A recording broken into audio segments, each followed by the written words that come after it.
फकिराग्रामाव कंग्रेस हान्जानि मावफारिया जथुम्माजों लोगोसे पिकनिक जानाय हाबाफारि जालाङो। 5 जानुवारि अदेबानि मैया रबिबारखालि फकिराग्रामाव जानाय कंग्रेसनि बे हाबाफारियाव कंग्रेसनि दैदेनगिरि गर्जन मुसाहारिजों लोगोसे क'क्राझार जिल्ला आरो गुबुन गुबुन मण्डलनि गोबां दैदेनगिरि मावथि सोद्रोमाफोरा बाहागो लादोंमोन। गुबुन फारसेथिं कंग्रेस हान्जानि मावफारिया जथुम्माजों लोगोसे पिकनिक जानाय बे हाबाफारियाव गर्जन मुसाहारि बिथाङा बाहागो लानानै खौरांगिरिनि सिगाङाव क'क्राझार जिल्ला सिंनि मोन 12 बिटिसि बियाबाव बांसिनानो कंग्रेस हान्जाया दिनैनि समाव देरहानानै दं आरो जों बेखौ लानानै बे बाराव बिटिसिआव सोरखार दागोन नङाब्लाबो जों सोरखारजों लोगोआव थागोन बियो दिनैनि समाव रायजोफोरनि बुंनाय बाथ्रा होनना ओरैबायदि बुङो। এইবার আমি বেশিভাবে 12টা সমষ্টিত কংগ্রেসে প্রায় ইয়াত দখল কৰিব। কোনো বেলেগ উপায় নাই। ইয়াত না বিজেপি আছে না ইউপিপিএল আছে না বিপিএফ আছে।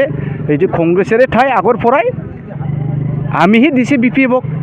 বিপিএফ আগত আছিল কংগ্ৰেছৰ মানুহবিলাক লৈ পাৰ্টি কৰিছে চৰকাৰ কৰিছে এতিয়া কংগ্ৰেছৰ মানুহবিলাক সব আহি আছে একেবাৰে 100% শিওৰ কথা। এই গতিকে আমি এবাৰ কোকৰাঝাৰ এই 12টা সমষ্টিত আমি কংগ্ৰেসে দখল কৰিব আৰু এইটোই লৈ আমি হয় সৰকাৰ বনাব। যদিও সৰকাৰ বনাব নোৱাৰে আমি কিন্তু সৰকাৰেৰ লগত থাকিবই। এইটো হল আজিৰ তাৰিখৰ কথা ৰাইজ ৰাজাৰ কাৰণে।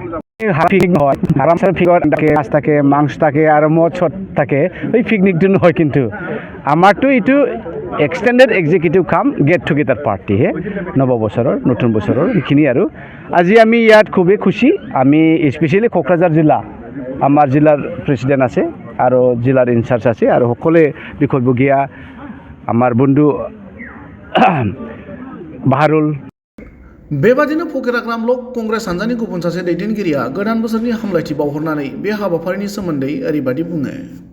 এইটো বনভোজ একচুৱেলি নহয়, এইটো আমাৰ ডিষ্ট্ৰিক্ট এক্সটেন্ডেড এক্সিকিউটিভ মিটিং হয়। তাতে আমি কিছু আমাৰ ফকিৰাগ্ৰাম ব্লকত আমি অনুষ্ঠিত কৰাৰ কাৰণে ফকিৰাগ্ৰাম ব্লকে নিজেভাৱে তেওঁলোকে খোৱালে আয়োজন কৰিছে।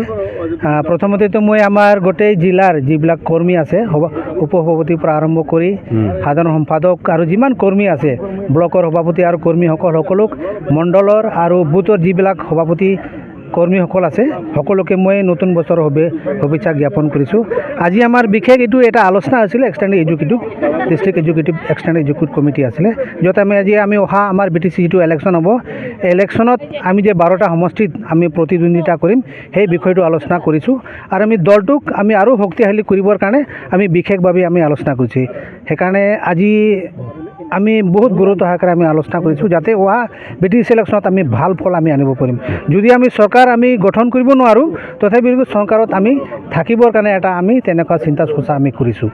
গতিকে আমাৰ আজি প্ৰথম যিটো নতুন বছৰৰ এক্সটেন্ডেড এক্সিকিউটিভ মিটিং ইয়াত আমি বহুত গুৰুত্ব লৈছোঁ আৰু চবেই গুৰুত্ব লৈছে আমাৰ জিলাৰ যিমানবিলাক কৰ্মী আছে আৰু বহুত এক্সাইটেড যে আমি বিটিচিত যে আমি ভাল ফল আমি আনিব পাৰিম।